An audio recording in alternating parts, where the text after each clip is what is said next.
Well, hello. This is Writing Wednesday on Tuesday. Um, here live from New York. Hope that some of you were able to make it. It's my last day in New York, and it's always such a thrill to be here. It just makes me feel, cranks me up a little bit, makes me feel more excited, more inspired. Just getting any kind of new scenery is always super helpful as a writer. And New York is such a literary place and such an artistic place, and there's so much going on in such a small, compact space that it's just super exciting. So glad that you could make it.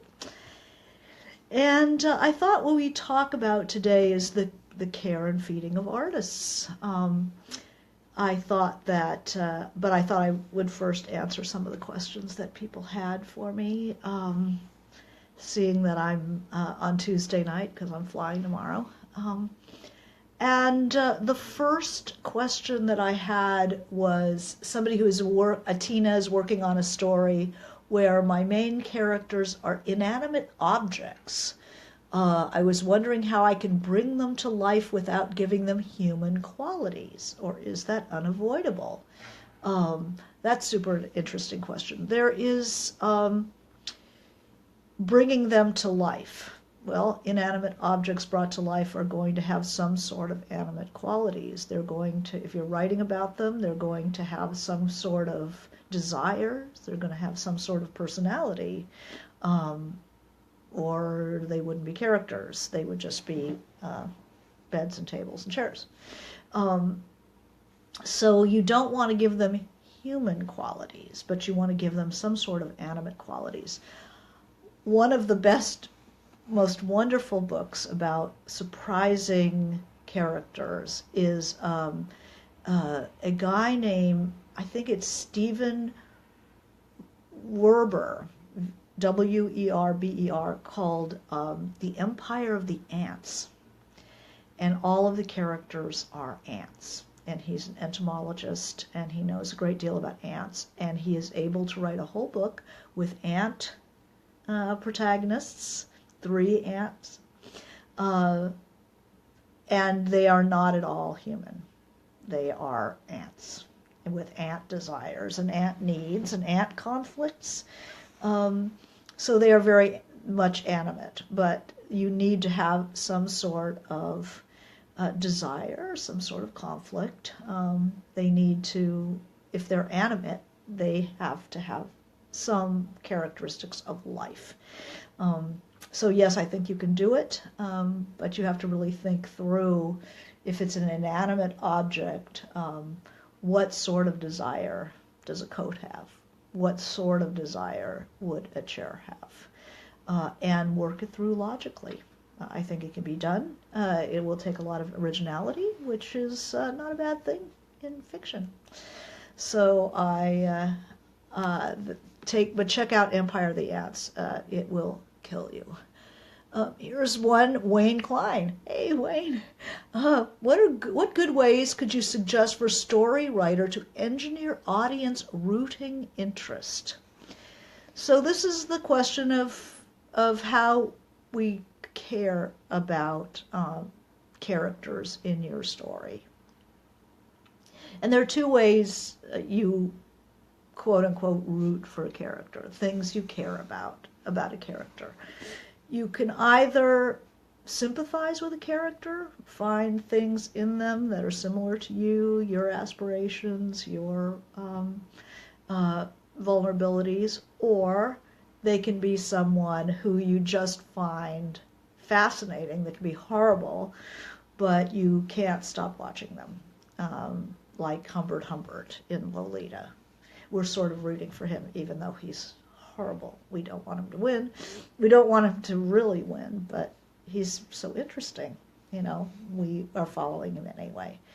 So either you make them people who are so original, you just want to see what they do next. Or they have some vulnerability, something that that you've experienced yourself that makes you want to see them succeed. Here's another question.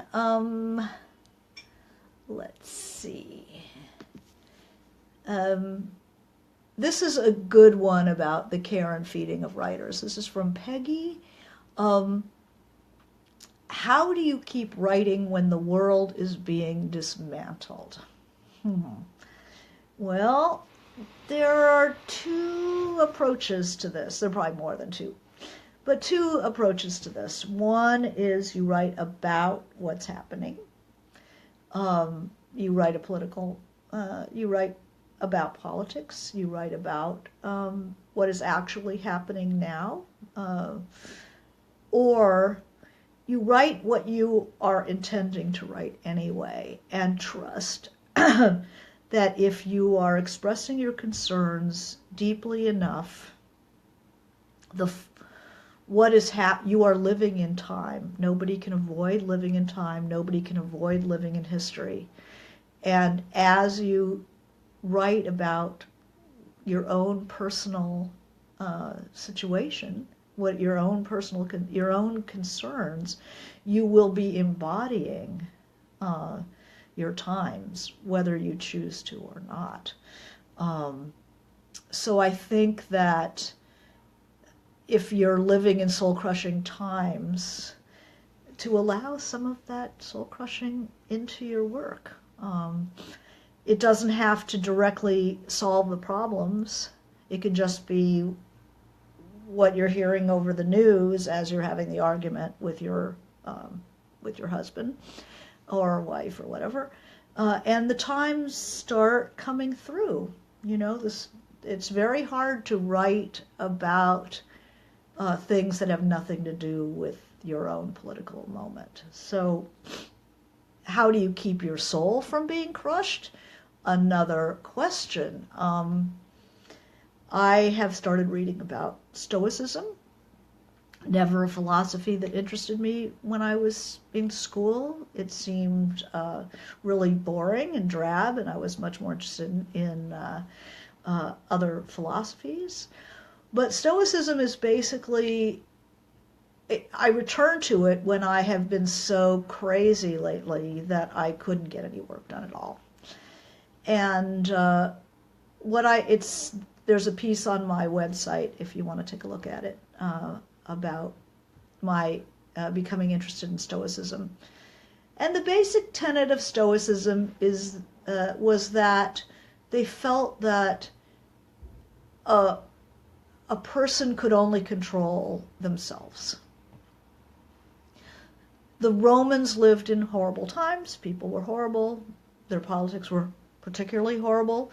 And they said that for a noble character, not necessarily rank, but noble person, that which you have no control over should be a matter of indifference. Now that's a tough order, but it keeps you from getting caught up in bristling at what you have no control over. And then do whatever you can do for the things that you do have control over. Write those letters to your senators, or, send money to the ACLU, whatever it is that an action that you want to take. And then let it go. You've done your action. Try not to fret over the things you have no control over. And it brings your energy back into your body and allows that energy to be used for things that you want to use it. Because if you're just lying on your bed face down depressed, you're not helping anybody. You're just draining yourself. So Stoicism is definitely a worthwhile philosophy to look into. Let's see. So what I was thought I would talk about today is the care and feeding of the artist inside. I think that so many people are focused so much on getting the writing done.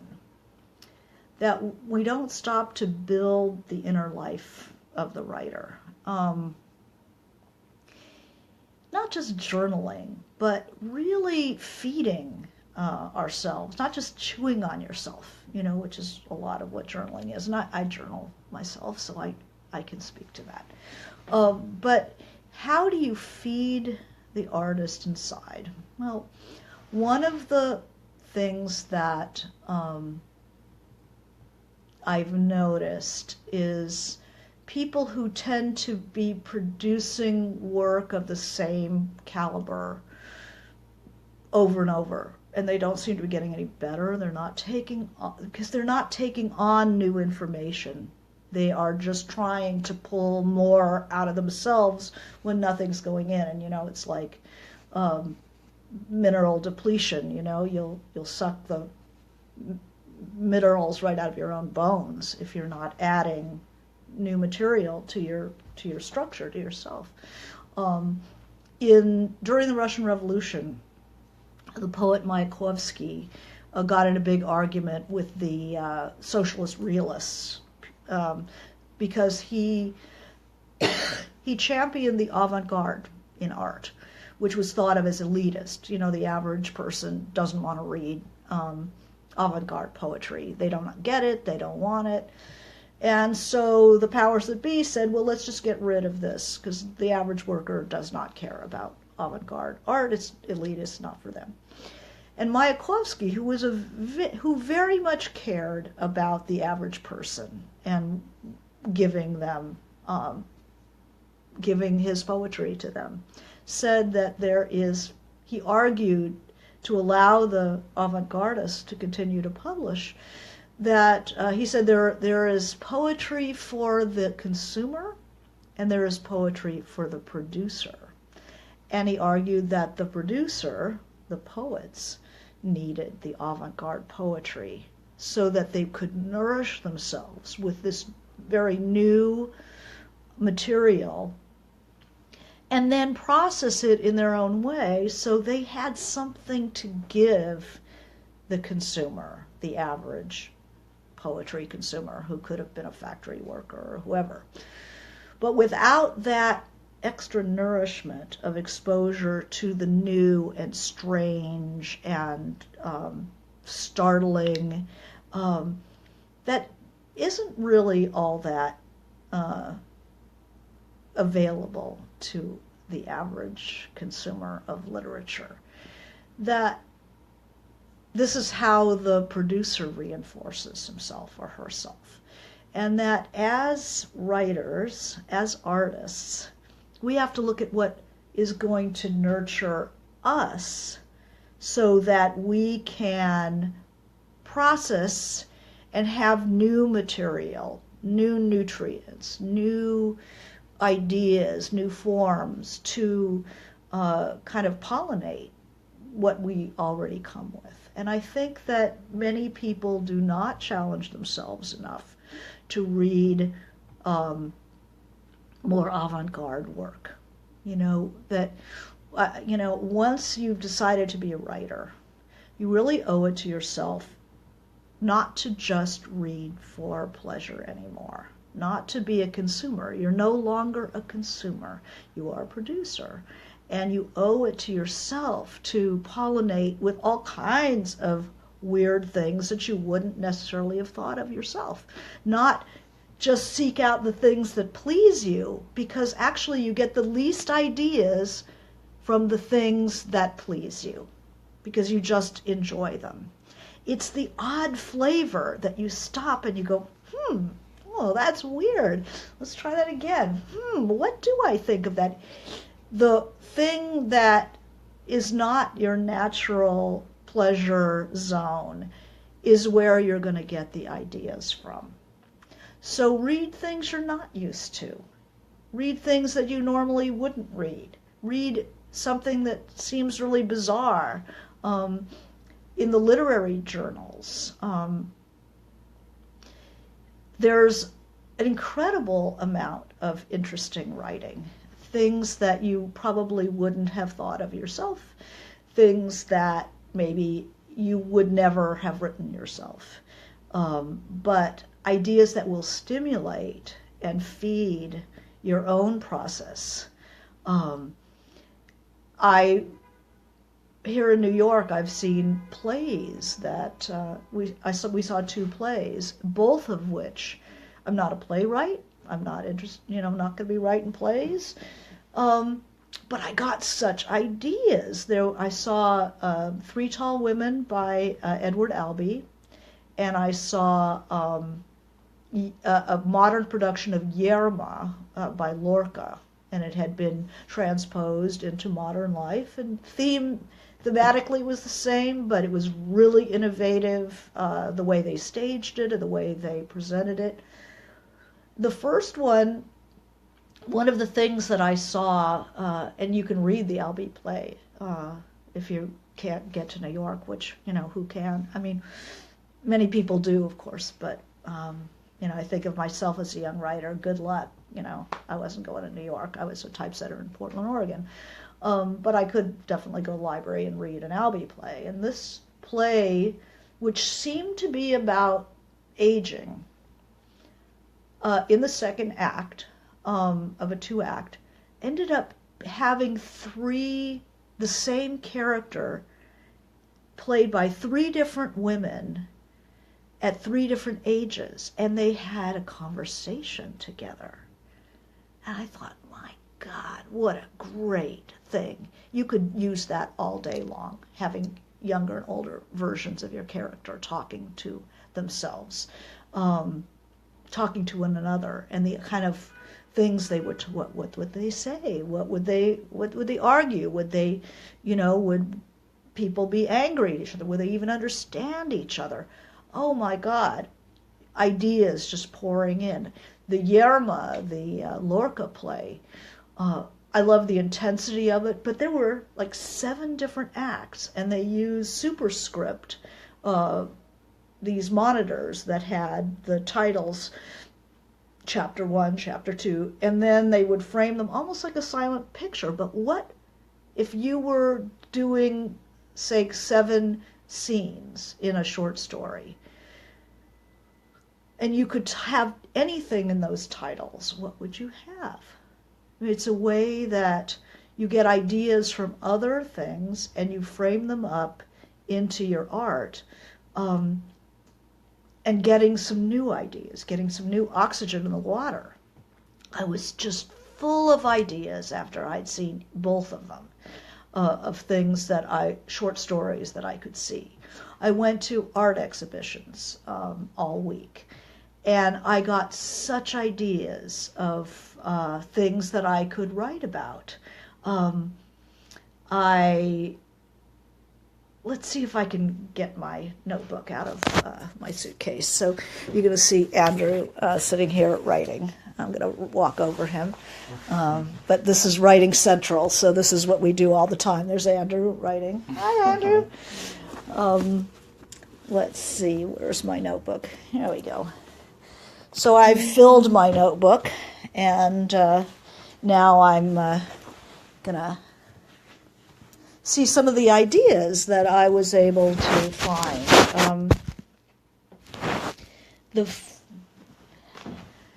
So you're always looking for ideas. So let's see, I had some, I usually put a suitcase next to an idea in my notebook, which means unpack. You can unpack that idea. I saw a dance, like a little dance concert in a gallery at the Whitney, and I thought you could write a short story about 2 figures, 2 characters who are doing a dance in a metaphorical way, and in that very stylized way.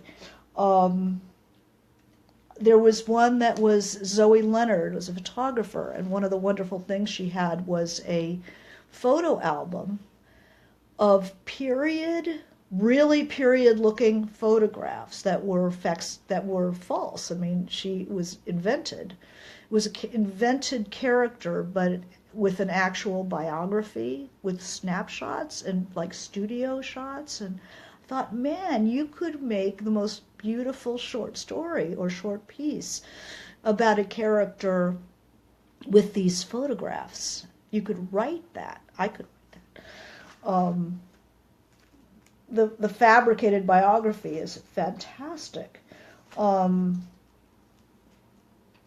I saw an erotic photographic exhibition of Iraqi, who was a Japanese photographer who there's this elegant art of tying women up and taking pictures of them. But I kept thinking, God, what are those women thinking? That would be really interesting. What as a character, not something I would ever think about, but seeing it opened my mind up to those ideas. Oh man, just ideas everywhere. Let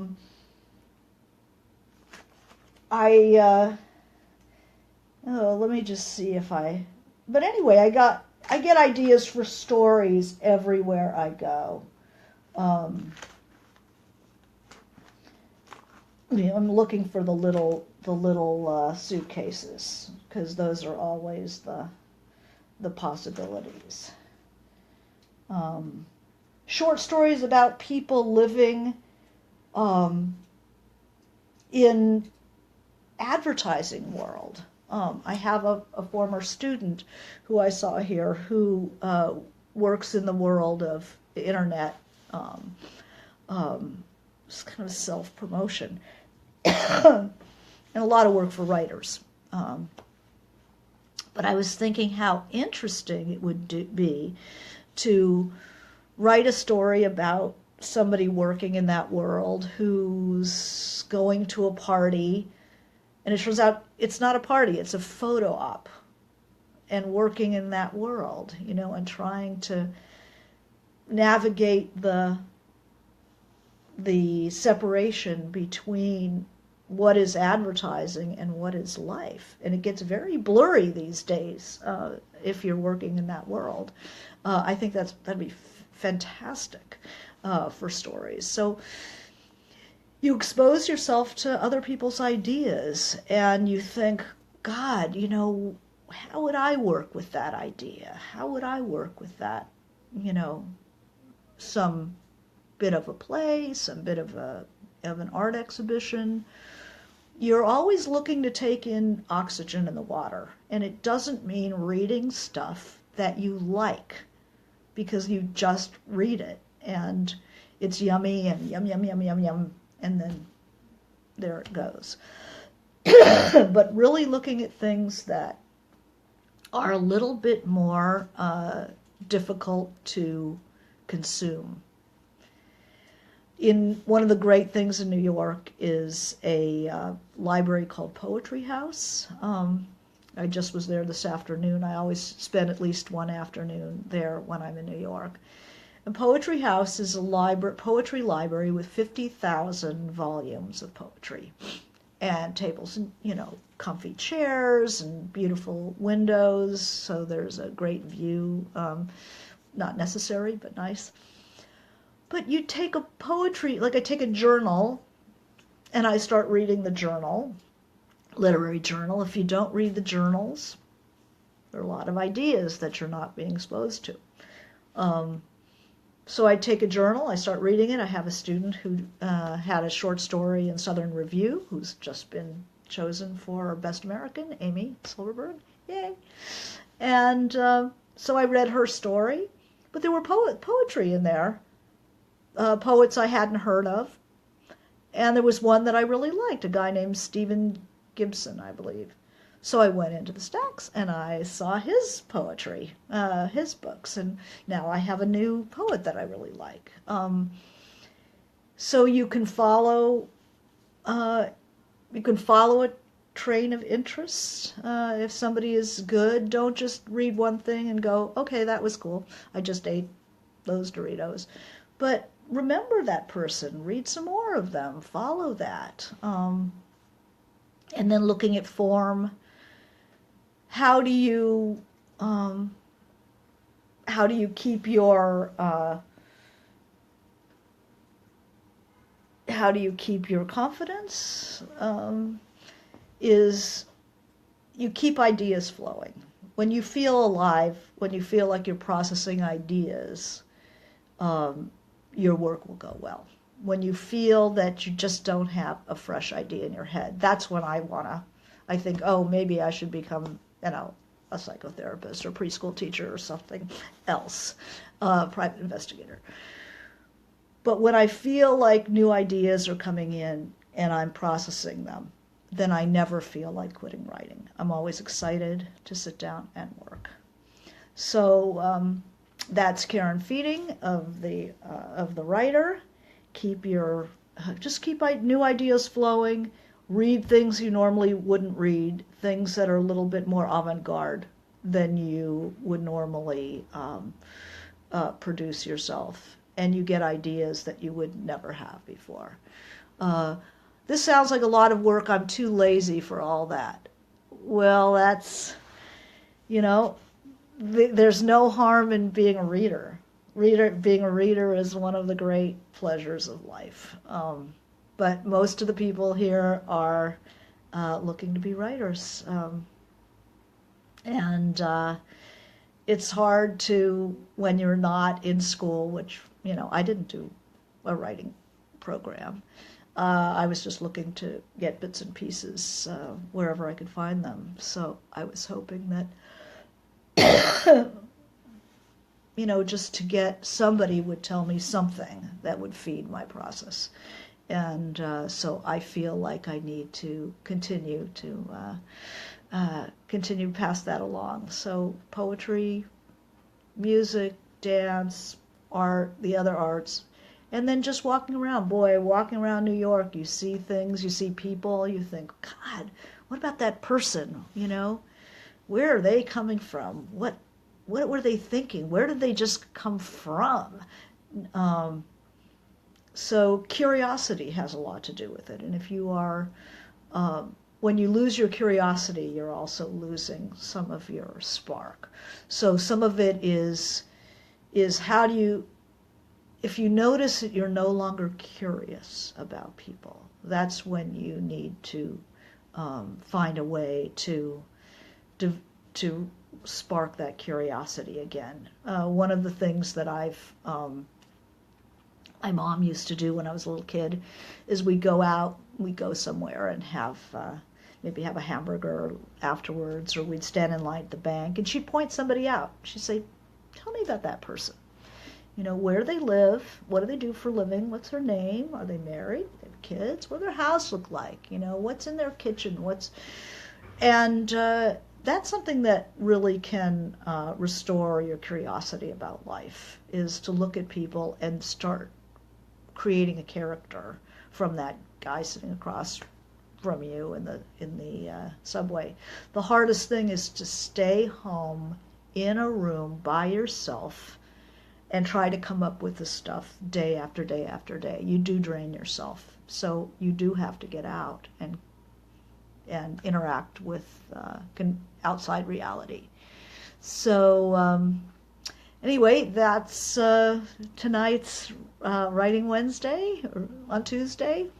Tomorrow, fly back to LA, back to editing the second book of Marina's story. So if you haven't read it yet, the first volume, hopefully you'll enjoy it, and the new one's on its way. Okay, so you take it easy, and see you next week. Bye.